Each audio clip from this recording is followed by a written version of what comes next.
সবাই ভালো আছে নিশ্চয়ই। ভালো থাকলে ভালো, ভালো না থাকলে ভালো থাকার চেষ্টা করো। আমরা আজকে যে বিষয়টি নিয়ে আলোচনা করব সেটা হচ্ছে বর্গক্ষেত্র। যে চতুর্ভুজের চারটি বাহুই সমান থাকে এবং প্রতিটি কোণই সমকোণ তাকে বর্গক্ষেত্র বলে। বর্গক্ষেত্রের ক্ষেত্রফলের সূত্র বলে দিয়েছি, বর্গক্ষেত্রের পরিসীমার সূত্র বলে দিয়েছি।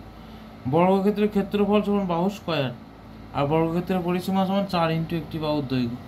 আচ্ছা, বর্গক্ষেত্রে আমি একটা ছবি অঙ্কন করি।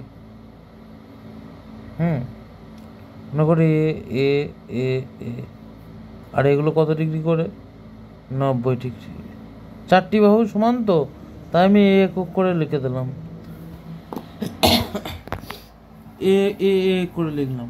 আর নাম যদি দিয়ে দিলাম, ধরো মনে করো আমি এ বি সি ডি নাম দিলাম, এ সেমি। আচ্ছা, এগুলো আমি এ সেমি করে লিখে দিলাম, ঠিক আছে, এ সেমি, তাই তো। তাহলে কি দাঁড়ালো দেখো, এখানে ভালো করে দেখো, ছবিটা দেখো। চারটা বাহুই সমান, চারটা কোণই 90 degree, R A semi A semi A semi A semi, A B সমান এ সেমি, বিসি সমান এ সেমি, সব এ সেমি করেই ধরো। তাহলে বুঝতে পেরেছ সূত্রটা, এই সংজ্ঞাটা। যে চতুর্ভুজের চারটি বাহুই সমান থাকে এবং প্রতিটি কোণই সমকোণ তাকে বর্গক্ষেত্র বলে। আর যদি বলে বিপরীত বাহুগুলি সমান যদি বলে দিত, তাহলে কি হয়ে যেত? আয়তক্ষেত্র হয়ে যেত, তাই তো। আবার যদি কোণগুলো যদি বলতো যে অন্য রকম, মানে 90 ডিগ্রি নয় 45 ডিগ্রি, তাহলে আবার সেটা আলাদা রকম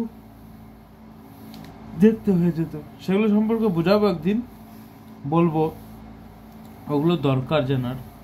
কিন্তু এখন মূলত আয়তক্ষেত্র বর্গক্ষেত্র এই দুটোই জানা দরকার। এই বর্গক্ষেত্রের ক্ষেত্রফল বাহু স্কয়ার, আয়তক্ষেত্রের ক্ষেত্রে ছিল কি? দৈর্ঘ্য গণিত প্রস্থ।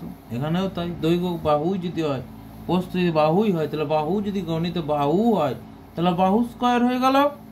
আর বর্গক্ষেত্রের পরিসীমা সমান 4 ইন্টু একটি বাহুর দৈর্ঘ্য। কারণ কি?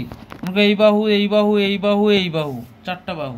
খাতার কথা, এই বাহু এই বাহু এই বাহু এই বাহু, একটা বাহু দুটো বাহু তিনটে বাহু চারটা বাহু, একটা বাহু দুটো বাহু তিনটে বাহু চারটা বাহু, তাহলে কটা বাহু? চারটা বাহু। খাতার ক্ষেত্রে ধরুন, খাতার তো বর্গক্ষেত্র আকার নয়, খাতার হচ্ছে আয়তক্ষেত্রের আকার। তবু আমি বর্গক্ষেত্র আকারই যদি বলি, তাহলে বাহু বাহু বাহু বাহু, তাহলে কটা বাহু? চারটা বাহু। একটি বাহু দুটি বাহু তিনটি বাহু চারটি বাহু, তাই তো। একটি বাহু একটি বাহু একটি বাহু একটি বাহু, তাহলে চারটি বাহু। 4 ইন্টু একটি বাহুর দৈর্ঘ্য, একটা দিয়ে গুণ করে দিলেই হয়ে গেল, সেটাই। এবার কি বলছে দেখো, বলছে একটি বর্গক্ষেত্রের এবং একটি আয়তক্ষেত্রের মধ্যে পার্থক্য হলো। আরে কোণগুলো তো 90 ডিগ্রি, তাহলে পার্থক্যটা হলো কোথায়? এর চারটা বাহুই সমান আর এর বিপরীত বাহুগুলো সমান, এটাই পার্থক্য, আর কিছুই পার্থক্য তো নাই। কোণটা তো এরও 90 ডিগ্রি, ওরও 90 ডিগ্রি ছিল। আয়তক্ষেত্রের ক্ষেত্রেও কিন্তু 90 ডিগ্রি কোণ, কিন্তু ওর বাহুগুলো কিন্তু সমান ছিল না আয়তক্ষেত্রের। কিন্তু বর্গক্ষেত্রের চারটা বাহুই সমান। যে চতুর্ভুজের চারটি বাহুই সমান তা এবং প্রতিটি কোণই সমকোণ বা 90 ডিগ্রি, তাকে কিন্তু বর্গক্ষেত্র বলে। তাহলে বর্গক্ষেত্র এবং আয়তক্ষেত্রের মধ্যে মূল পার্থক্য হলো বর্গক্ষেত্রের চারটি বাহুই সমান, তাই তো। বর্গক্ষেত্রের চারটি বাহুই সমান, কিন্তু আয়তক্ষেত্রের বিপরীত বাহুগুলি সমান,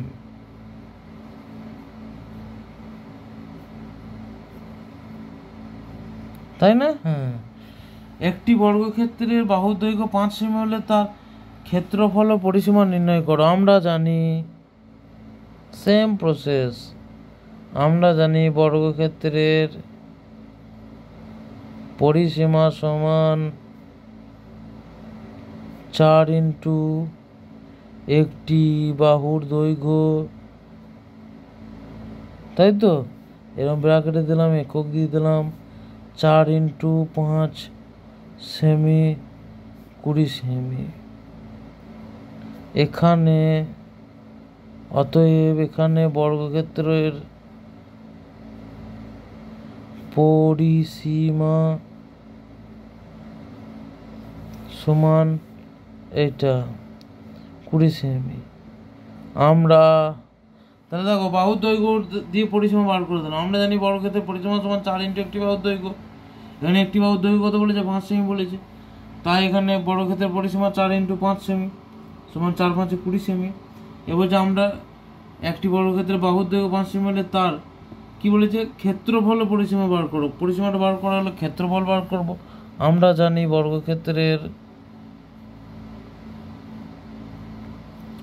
ক্ষেত্রফল সমান বাহু স্কয়ার বর্গ একক।